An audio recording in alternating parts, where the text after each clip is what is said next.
riesgo para generar una infección. Que justamente está relacionado a uno de los temas de la tolerancia, ¿no? Cuando hablamos de uno de los seminarios que se va a hacer el día viernes. Ahora, aquí también, bueno, un poquito más sobre la microbiota.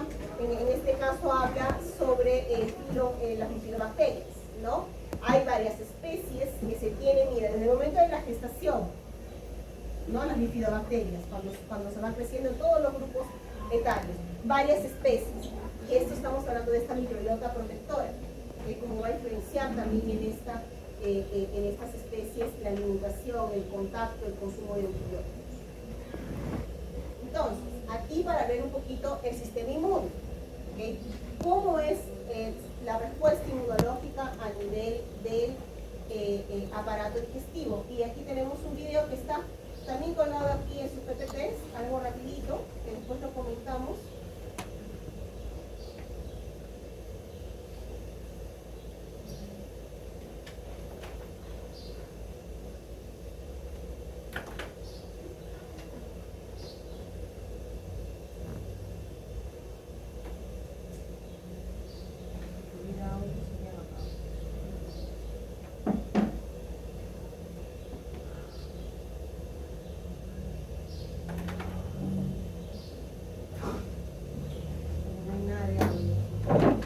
Ponga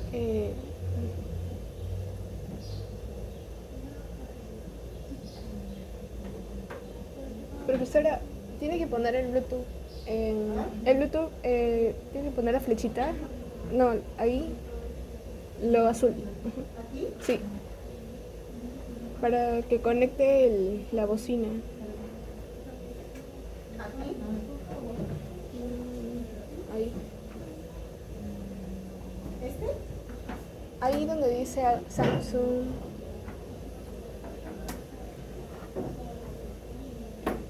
No, creo que ya está. Es lo de abajo. Ese, donde está lo que dice. Ahí. Conectar. Ya, ahora sí.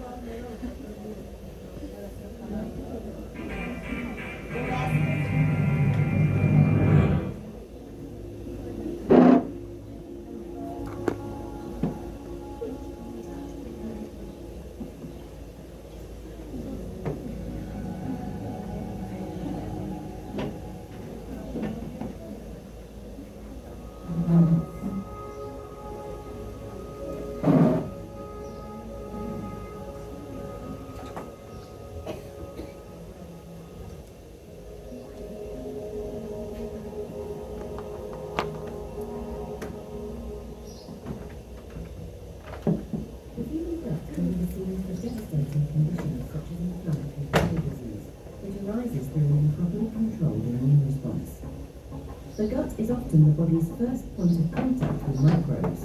Every mouthful of food is accompanied by a cargo of microorganisms that go on to encounter the mucosa, the innermost layer of the gut. Most microbes are destroyed by the harsh acidic environment in the stomach, but a hardy few make it through to the intestine. The intestinal surface is covered with finger-like protrusions called villi, whose primary function is the absorption of nutrients. However, these structures and the underlying tissues also host the body's largest population of immune cells. Scattered along the intestinal mucosa are dome-like structures called Peyer's patches. These are enriched in lymphoid tissue, making them key sites for coordinating immune responses to pathogens whilst promoting tolerance to harmless microbes and food. The villi contain a network of blood vessels to transport nutrients from food to the rest of the body. Lymphatics from both the Peyer's patches and villi drain into the mesenteric lymph node. Within the villi is a network of loose connective tissue called the lamina propria, and at the base of the villi are the crypts, which host stem cells that replenish the epithelium.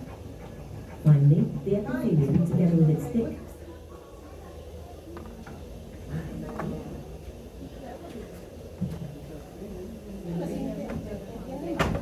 overlying mucus forms an important barrier against microbial invasion. Embedded within the matrix of the Peyer's patch is a mix of immune cells including T and B lymphocytes, macrophages and dendritic cells. key function of the Peyer's patch is the sampling of antigens, in this case mostly bacteria and bits of food.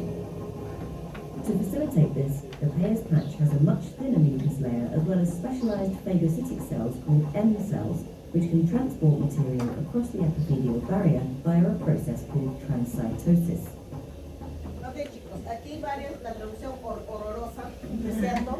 Para comenzar. Estas son las células M, ¿no? Y el mecanismo por el cual el microorganismo va a transitar, ¿no? Porque pasa por la diferencia en la estructura de estas células comparado con el epitelio, ¿ok? Es transitosis, ¿ok? Ese es el mecanismo, el paso, ¿ok? Ahora, también estaba mencionando, no sé cómo mencionaba antes, que también estaba viendo la traducción horrorosa. The Peyer's patch is the sampling of antigens. Cuando habla parche de pago son las placas de Peyer, ¿no? To facilitate this, the Peyer's patch has a much thinner mucus layer as well as specialised phagocytic cells called M cells, which can transport material across the epithelial barrier via a process called transcytosis. Finally, dendritic cells are able to extend dendrites between epithelial cells to sample antigens that are then broken down and used for presenting to lymphocytes. Sampling antigens in this way typically results in so-called tolerogenic activation, where the immune system initiates an anti-inflammatory response. With their cargo of antigen, these dendritic cells then traffic to the T cell zones of the Peyer's patch. Upon encounter with specific T cells, the dendritic cells convert them into an immunomodulatory cell called a regulatory T cell, or Treg. Defects in the function of these cells are associated with inflammatory bowel disease in both animals and humans. These Tregs then migrate to the lamina propria of the villi via the lymphatics. Here, the Tregs secrete a molecule called IL-10, which exerts a suppressive action on immune cells within the lamina propria and upon the epithelial layer itself. IL-10 is therefore critical in maintaining immune quiescence and preventing unnecessary inflammation. However, a breakdown in this process of immune homeostasis results in gut pathology, and when this occurs over a prolonged period and in an uncontrolled manner, it can lead to inflammatory bowel disease. Chemical, mechanical, or pathogen-triggered barrier disruption, coupled with particular genetic susceptibilities, may all combine to set off inflammation. Epithelium coming into contact with bacteria is activated, leading to bacterial influx. Alarm molecules released by the epithelium activate immune cells, and Tregs in the vicinity scale down their IL-10 secretion to enable an immune response to proceed. Dendritic cells are also activated by this environment and start to release key inflammatory molecules such as IL-6, IL-12, and IL-23. Effector T cells also appear on the scene, and these coordinate an escalation of the immune response by secreting their own inflammatory molecules, tumor necrosis factor alpha, interferon gamma, and IL-17. Soon after the effector T cells have arrived, a voracious phagocyte called a neutrophil is recruited. Neutrophils are critical for the clearance of bacteria. One weapon in the neutrophil armory is the ability to undergo a chromatic form of self-destruction called netosis. This leaves behind... Chicos, aquí no es neurosis, el neutrófilo no hace neurosis, el neutrófilo hace netosis, ¿ok? Justamente aquí están las trampas extracelulares, ¿no? Como vierte todo su contenido en el tejido. Ahora, eso es lo que habíamos mencionado antes. Cuando hay esta destrucción del neutrófilo, destruye, ¿no?, el microorganismo, pero también altera el epitelio, ¿okay? Y este epitelio después tiene que ser regenerado. Y por eso es que después hay otro cambio en la respuesta, y de nuevo se generan reguladoras, y de nuevo tengo macrófagos M2, que están relacionados a la reestructuración del epitelio, porque tiene que quedar intacto de la manera como estaba antes, que se inició todo el proceso. In a jungle of DNA saturated with enzymes called a neutrophil extracellular trap. Although this can effectively destroy bacterial invaders and plug any breaches in the epithelial wall, it also causes collateral damage to tissues. Slowly the tide begins to turn and the bacterial invasion is repulsed. Any remaining neutrophils die off via apoptosis, a non-inflammatory form of cell death, and are cleared by macrophages. Aquí importante vean, ¿no? Las células que ya no son necesarias, ¿no? Entran en muerte. Es una muerte programada, apoptosis, muerte silenciosa. Entonces, pero como esos residuos, esos cuerpos, no pueden quedarse en el tejido, son fagocitados. Los macrófagos, ¿no? Por diversos mecanismos, son células que van a encargarse de limpiar. Tienen varios receptores tipo scavenger, que más o menos es para la limpieza, ¿no? Entonces limpia todo y deja el tejido intacto. Epithelial integrity is restored by replacement of any damaged cells with new ones from the intestinal crypts. Finally, Tregs are recruited once again to calm the immune Tiene response. óvulos desgarrados. Targeting the molecules involved in gut pathology is leading to effective therapies for inflammatory bowel disease.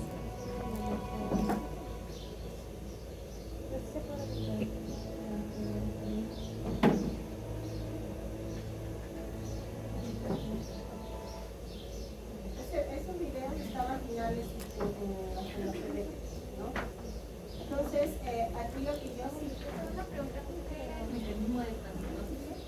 transitosis es el paso de las células por las células M. Es un tránsito, ¿no? Ahí es tránsito. ¿Por qué? Porque cuando hablamos de el paso a nivel de las células M va a favorecer después a fagocitosis. Porque justo alrededor de células M está células fagocíticas como los macrófagos. Porque después van a fagocitar. Bien. Entonces aquí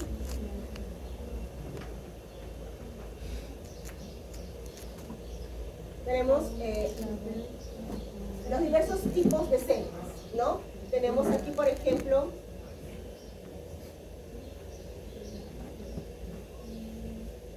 este es el link también del video que acabamos de ver. Okay. Entonces aquí tenemos, por ejemplo, los macrófagos y las células dendríticas, ¿no? A nivel del intestino. ¿Cuáles son sus funciones? Ya hemos visto que inicialmente es el mantenimiento, ¿no? de la respuesta de tolerancia.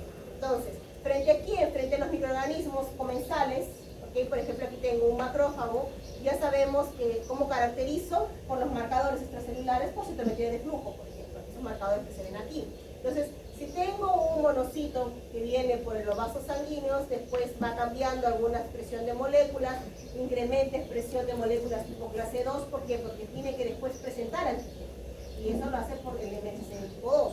Entonces, si aquí no expresa, ¿no? Aquí va comenzando a expresar y después tiene altos niveles, ¿ok? Entonces, aquí también significa CD64 que está activada, ¿no? Entonces, aquí yo tengo un macrófago residente a nivel de tejido. Y este macrófago va a entrar en contacto con los antígenos de las bacterias comensales. Entonces, este de aquí va a ser un macrófago que va a secretar citocinas con perfil de tolerancia, como por ejemplo la interleucina 10. Y esto va a fomentar que se genere ¿qué? Terremoto.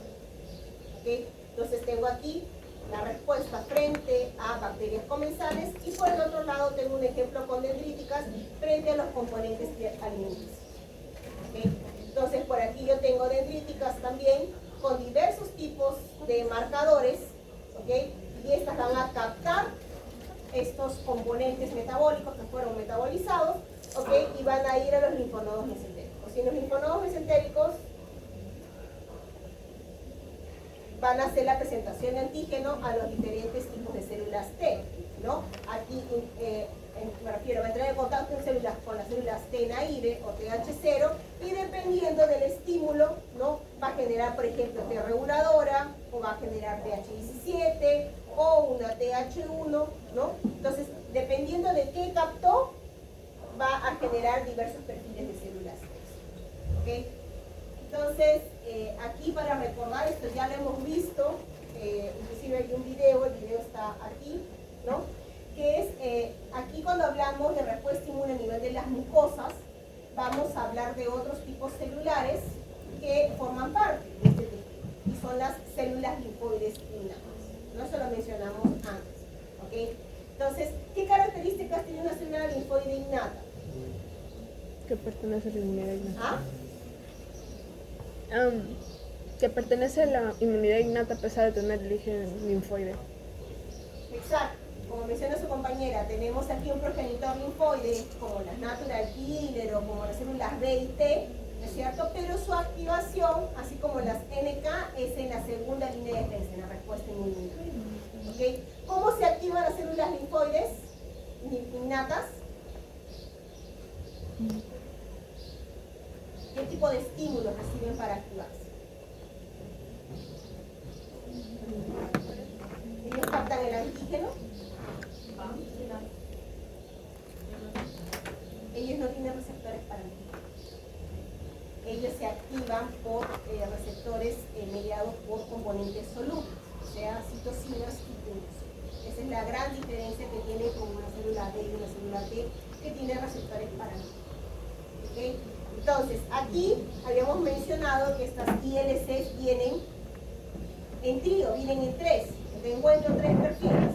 ¿Okay? Y en estas yo encuentro aquí ILC1, muy semejante al perfil de respuesta de una TH1. Vean, aquí actúa junto con la natural killer, por ejemplo, ¿no? ¿Frente a quiénes? Frente a respuestas por virus, por bacterias. ¿Qué va a secretar? Va a secretar interferón gamma y TNF. ¿Okay? Entonces, eso es inmunidad frente a virus, bacterias y algunos protozoarios, parásitos. La ILC2, ¿qué va a secretar? Interleucina 4, 5, 9, 13. ¿A quiénes hace recordar?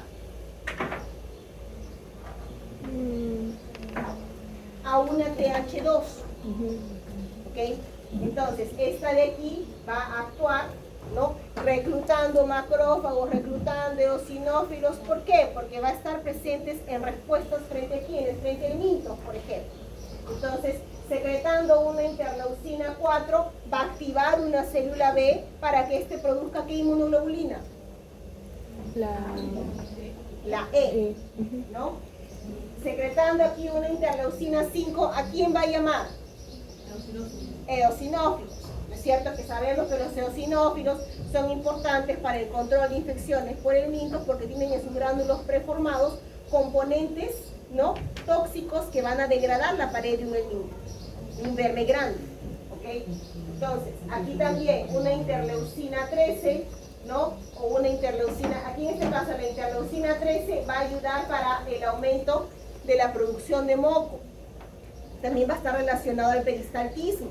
Entonces, es importante porque ayuda aquí este movimiento de contracción a nivel del tejido muscular para la eliminación del helminto. ¿Okay? Entonces, actúa mucho de la mano con una TH2 de perfil de respuesta. Por otro lado, tengo aquí la ILC3, justamente fue señalada aquí porque estamos en el contexto de tolerancia. Entonces, la ILC3 va de la mano con una T reguladora. ¿Por qué? Porque aquí va a secretar citocinas que están relacionadas también a lo que es el mantenimiento de la homeostasis. A pesar de que aquí, por ejemplo, hablamos de mantenimiento de mecanismos protectores basales. ¿Okay? ¿Cuál es la vía más rápida de entrada de microorganismos o de partículas extrañas? Todo es la vía oral. Entonces los mecanismos protectores aquí son importantes para el mantenimiento basal. ¿Okay? Entonces aquí tengo TNF, interleucina 17, interleucina 22. 22 es importante para el incremento de péptidos antimicrobianos, para proteger de alguna manera, ¿no?, frente a aquello que pueda ser extraño. Entonces, aquí yo tengo por el otro lado cómo estas ILCs van a interactuar con las T reguladoras y con los macrófagos. Tengo aquí frente a la microbiota, ¿no? La microbiota captada por el macrófago, que es fagocitada en todo caso, va a hacer que el macrófago se active y produzca citocinas como interleucina 1 beta, y aquí yo tengo la generación de las ILCs, que a su vez producen citocinas como el GM-CSF, que es el factor relacionado a las células granulocíticas, ¿no?, para la diferenciación de las células con granos. Entonces aquí, por ejemplo, estos receptores CSF2R son receptores para GM-CSF, para GM-CSF. ¿Okay? Entonces aquí al mismo tiempo el macrófago secreta citocinas como interleucina 10 o ácido retinoico. ¿Qué va a hacer esto? Va a ayudar a que se generen de T naive a T reguladores. ¿Okay? Y aquí yo tengo que tolerancia. ¿Okay? Una característica particular, y eso también está en el video, en el link de aquí de video, que ya lo hemos visto otras veces. ¿Okay? Por eso no lo voy a repetir de nuevo. Entonces, porque cuando hablamos de infecciones respiratorias, yo no coloqué. Bien, aquí vemos una particularidad, sí. No entendí eso de la tolerancia, o sea, de la interleucina. ¿Es la 10 la que promueve los reguladores? Sí, la 10 y el TGF-beta, dependiendo de qué tipo de reguladora se crea. Y esas se van a encargar de mantener a la microbiota estable. Estos se van a encargar de generar más T reguladores. Entonces, generan la expansión y la creación de T reguladoras y con esto se mantiene la homeostasis, la tolerancia. ¿Okay? En este caso, si hablamos a nivel de las vías gastrointestinales, tolerancia oral, tolerancia frente a alimentos, ¿no? Que es importante. ¿Okay? Entonces, eso es parte del sistema inmune protector basal. ¿Okay? ¿Y quiénes ayudan también a esto? Los antígenos de la microbiota. No solamente los antígenos alimenticios, sino los antígenos de la microbiota. ¿Okay? Entonces, aquí yo tengo, por ejemplo, las ILCs, ¿no? Una de las características de la ILC3 es que cuando tengo patologías como cuadros de inflamaciones crónicas, como una colitis, por ejemplo, esta ILC3, que normalmente está relacionado al perfil de tolerancia, puede pasar a secretar interferón gamma y aquí pasar a formar parte del proceso inflamatorio. ¿Okay? Tiene una plasticidad la ILC3. ¿Okay? Y aquí se ve la ILC reguladora, que es la 3, ¿no? Que está secretando interleucina 10 en una infección crónica como una colitis, por ejemplo, inflamatoria crónica. Aquí yo tengo que la ILC3 pasa a producir de interleucina 10, pasa a producir interferón gamma. Y aquí ya es inflamación. ¿Por qué? Porque ¿quién produce interferón gamma? La 1. O sea, comienza a tener un perfil de ILC1. ¿Okay? Ese es en situaciones de inflamaciones crónicas a nivel de la vía de la mucosa. ¿Okay? Ese es el caso de la 3. Bien, bueno, aquí para recordar que la misma microbiota es la que está relacionada a la inducción de mecanismos protectores, ¿no? Ya lo hemos visto antes, aquí de nuevo en esta diapositiva lo recordamos. Esta microbiota que es captada por receptores, por ejemplo, de diferentes tipos de células y que inducen mecanismos protectores basales como la producción de péptidos antimicrobianos, alfa defensinas, beta defensinas. ¿Y esto contra qué nos protege? Contra la posible entrada de microorganismos patógenos. ¿Okay? Bien. Entonces, si hablamos de los agentes infecciosos,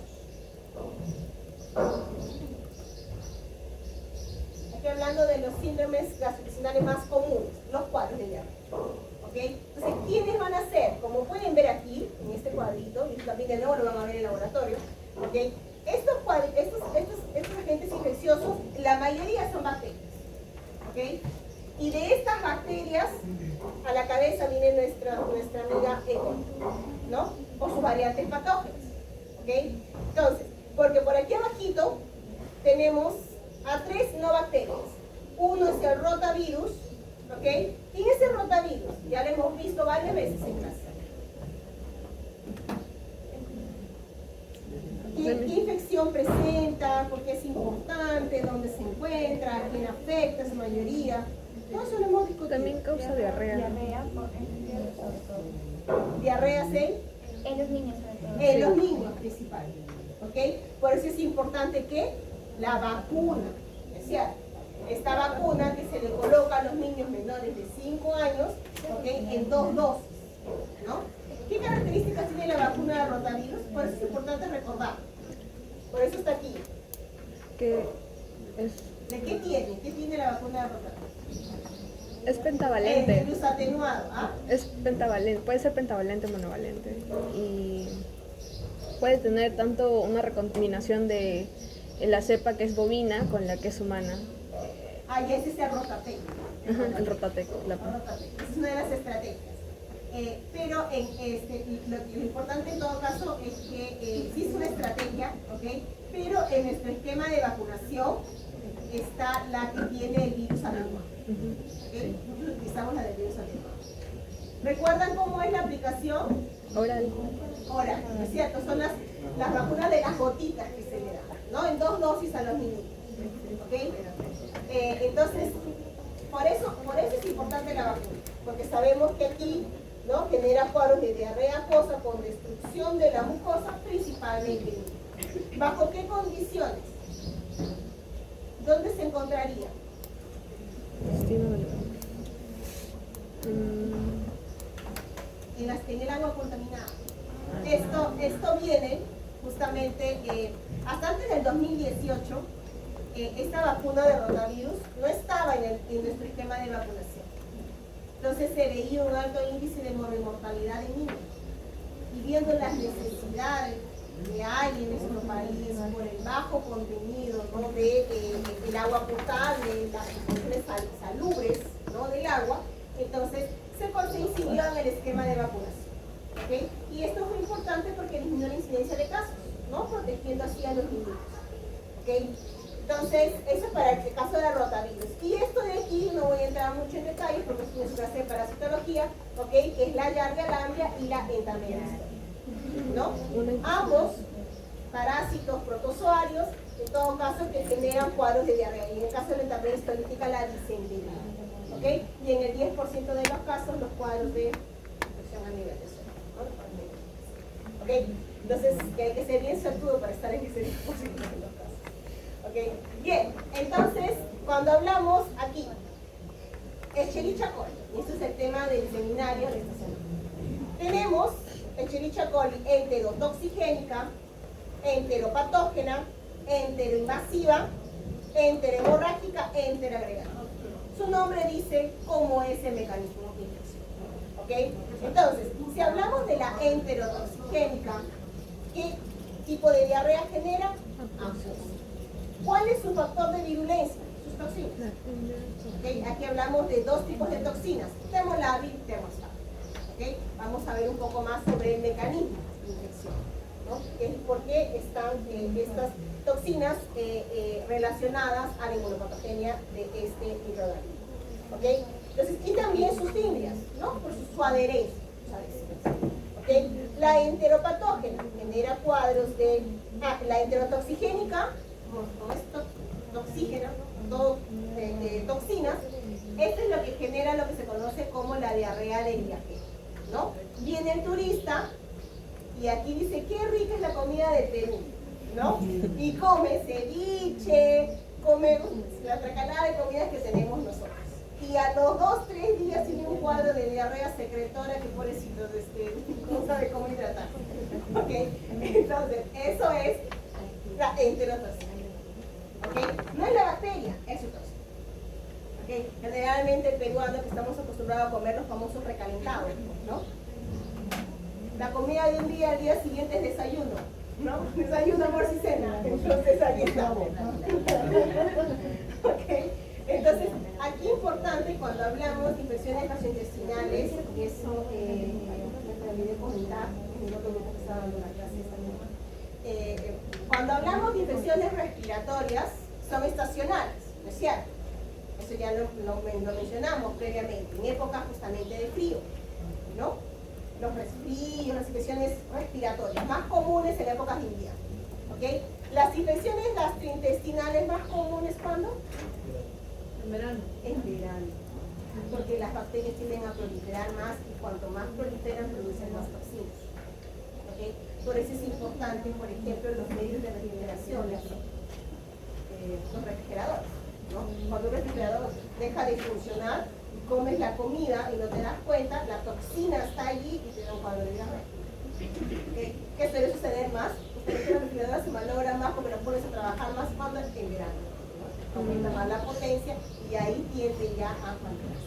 ¿Okay? Entonces, esto es lo que ustedes van a ver, ¿no? Los cuadros de infecciones intestinales en los puestos de salud, cuando estén sus rotaciones, en verano. ¿Okay? Más cuadros y en invierno, respiratorio. ¿Okay? Entonces, aquí hablamos enteropatógena, diarrea acuosa. Aquí hablamos, ¿cuál es su factor de virulencia? La adherencia. Entonces, de nuevo, si se adhiere a las microvellosidades, entonces altera la absorción de nutrientes, ¿no? Entonces, por eso es que tengo una diarrea acuosa secretora. Y aquí aporta microvellosidades. Aquí se ven justo problemas de mala absorción. ¿Okay? Enteroinvasiva. ¿Qué es lo que dice su nombre? Enteroinvasiva. Va a invadir a las células. ¿Okay? Ese es su factor de virulencia. Entonces, aquí, ¿por cómo invade? Porque tiene genes a nivel de sus plasmidos ¿no? Que van a codificar justamente la entrada a las células del tejido. ¿Ok? Y con esto provoca destrucción de las mucosas. Y por eso es que yo tengo un cuadro de disentería, porque tengo sangre y moco en las heces, porque el tejido está siendo destruido por estas células. O sea, entró a las células. Enterohemorrágico. Aquí genera cuadros más leves, como de diarrea acuosa, y los cuadros más graves, que es la colitis hemorrágica, y aquí generando la enfermedad, que es el síndrome urémico hemolítico. ¿Ok? ¿Por qué se genera este síndrome urémico hemolítico? Porque esta bacteria tiene toxinas, pero estas toxinas, que son las citotoxinas, que son las verotoxinas, verotoxina 1 y 2, ¿ok? Muy semejante a la toxina de la Shigella, a la toxina Shiga.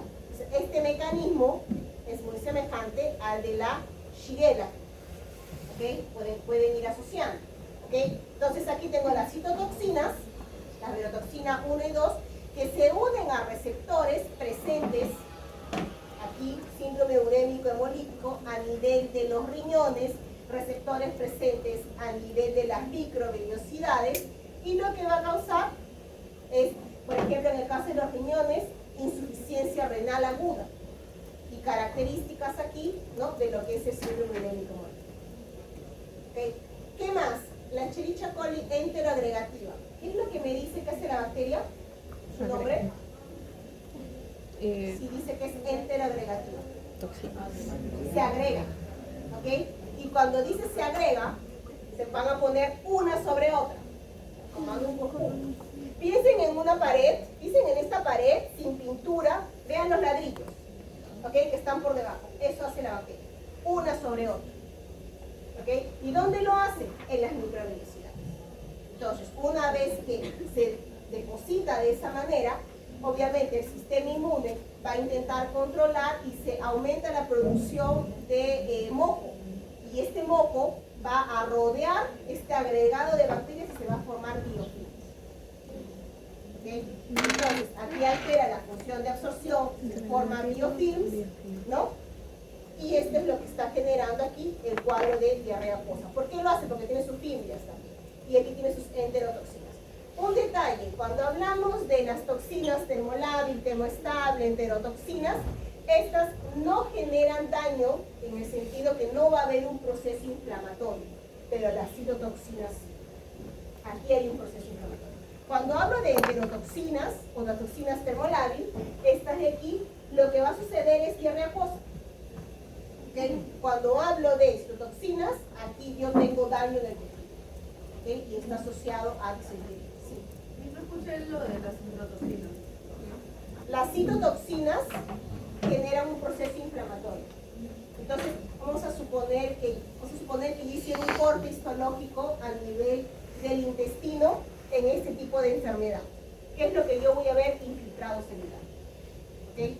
Si hiciera un corte histológico a nivel de esta enfermedad ocasionada por esta enterotoxina, la enterotoxigénica, no va a haber infiltrado celular. No hay inflamación. Es verde adentro. ¿Okay? Aquí, Shigella. La Shigella puede presentar diarrea acuosa y diarrea disentérica. ¿Ok? Entonces, esta diarrea, dependiendo si es disentería, la única especie de Shigella que genera disentería es la Shigella disentérica. Está justamente aquí. Las Shigella son varias especies. Sonei, Flexneri, ¿okay? Ellas no generan disentería, ellas generan diarrea acuosa. ¿Okay? ¿Cuáles son sus factores de virulencia de la Shigella? De la Shigella, aquí de nuevo, tiene mecanismos de invasión, o sea, entra en el tejido, esto por sus plásmidos, sus genes, ¿no? Y las citotoxinas, ¿ok? Esta de aquí es la toxina Shiga, ¿no? ¿Okay? Entonces, la salmonela. La salmonela aquí también genera poros de diarrea acuosa o diarrea disentérica, tiene de factores de virulencia mecanismos de invasión y las enterotoxinas. Cuando hablo de enterotoxinas en la salmonela, la toxina termolábil, muy semejante a la Escherichia coli enterotoxigénica que está. ¿Okay? Ahora, Justamente en los cuadros de infecciones gastrointestinales a veces puede confundirse una shigellosis con una salmonelosis. ¿Okay? Y ustedes ya saben, por la parte de laboratorio, el diagnóstico diferencial está dado a nivel de medios selectivos y rasgos, ¿no? Porque la clínica puede ser selectiva. ¿Okay? Ahora, Campylobacter. El famoso Campylobacter, el Campi, que tiene varios factores de virulencia. ¿Okay? Pero aquí menciona mecanismos de invasión que entra a nivel del tejido y las enterotoxinas. Dentro de las enterotoxinas, la toxina termoestable muy parecida a esta de aquí. ¿Okay? Ahora, en el caso del Campylobacter que genera cuadros de diarrea acuosa y disentería, una de las características es que se pueden presentar en varios tipos de reservorios. Por ejemplo, agua contaminada, por ejemplo, la carne de los animales mal cocidos.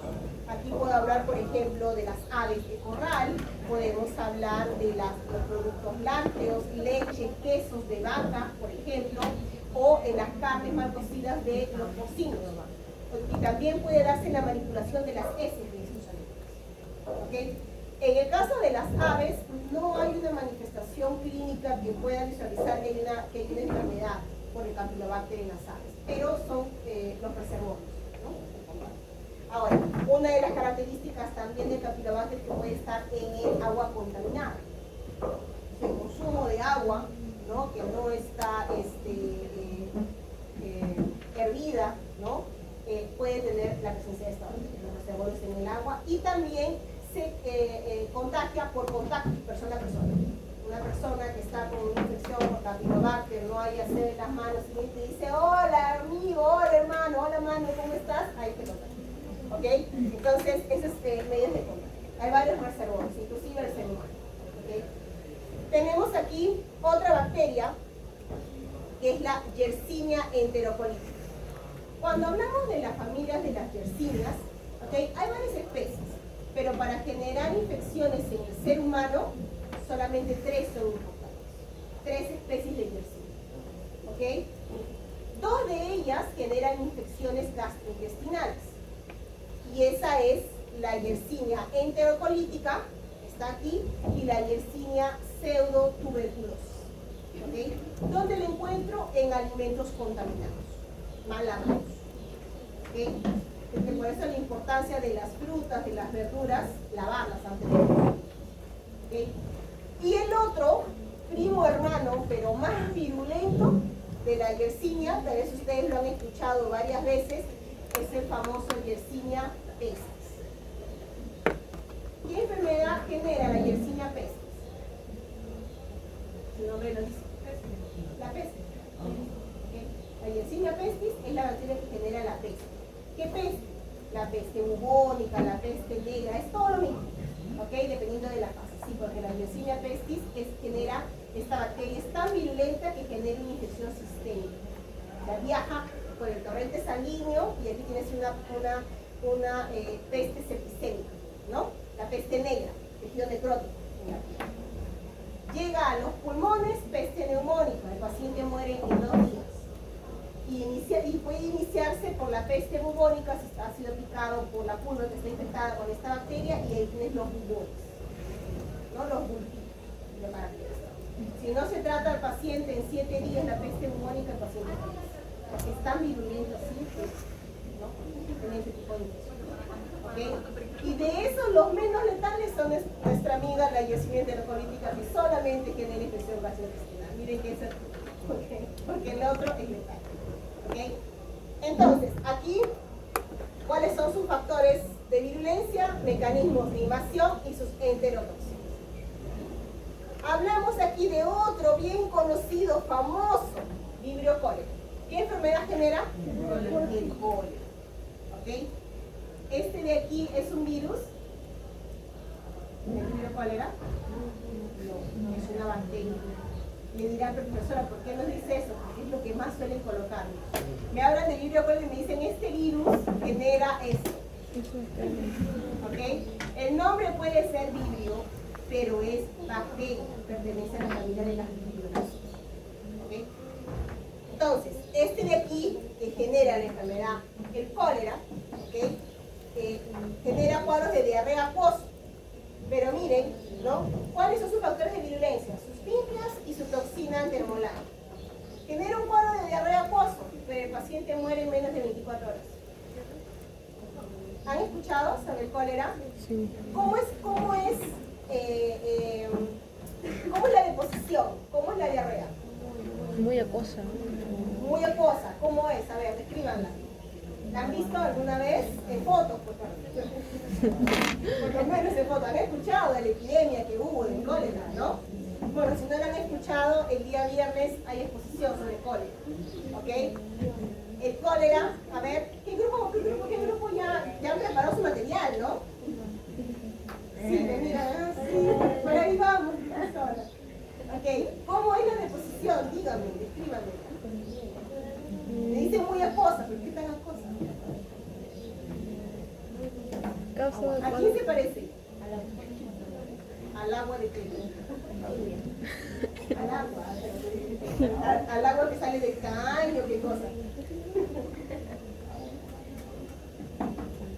¿Ustedes han lavado arroz?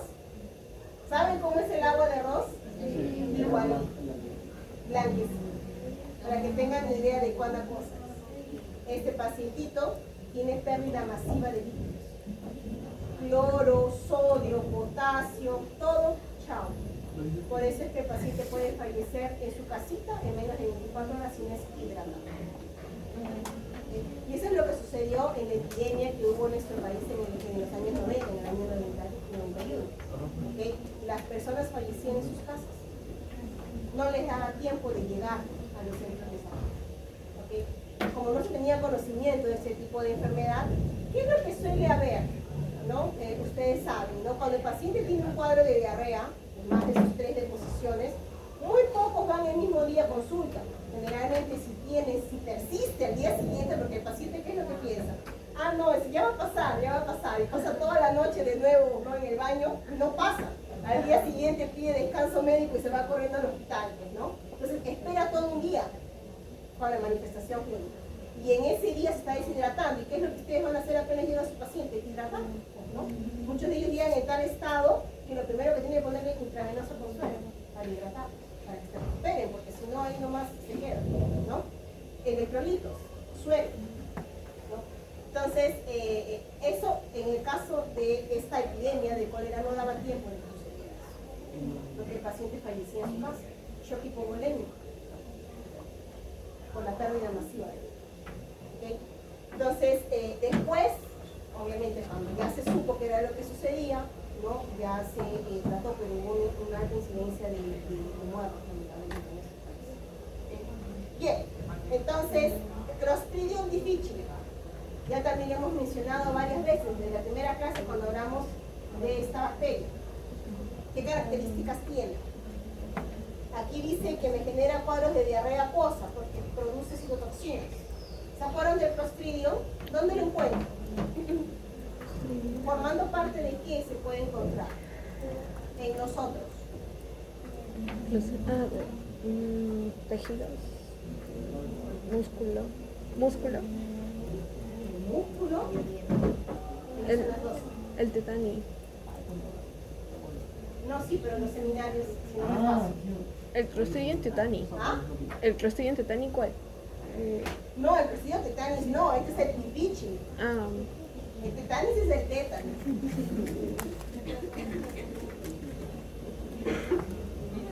32 de 47. Bueno, es que lo que pasa es que aquí estoy explicando todo y de ahí solamente desmenuce con con esto ya les doy toda la base para sus seminarios inclusive.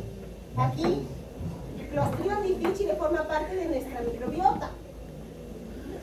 ¿Okay? Pero es controlada por los otros microorganismos de la microbiota. ¿Okay? Entonces, es un bacilo. La mayoría aquí son gran negativos. Este de aquí es gran positivo. Forma esporas. Recuerden que si forma esporas, se encuentra en las superficies, ¿no? Y resiste. Entonces, aquí esta bacteria puede ingresar en forma de espora junto con los alimentos, sobrevive al tubo gástrico y llega al intestino. Y es a nivel del intestino grueso justamente que aquí comienza a producir sus toxinas y genera daño a nivel intestinal. La patología que se presenta por Clostridium difficile es la colitis pseudomembranosa. El paciente puede fallecer por cuadros de diarrea constante. ¿Okay? Y aquí, bueno, tenemos a los norovirus ya reactivos. ¿Okay? Entonces, la próxima clase yo comienzo a hablar de las enterobacterias. Esto es todo lo que he hablado.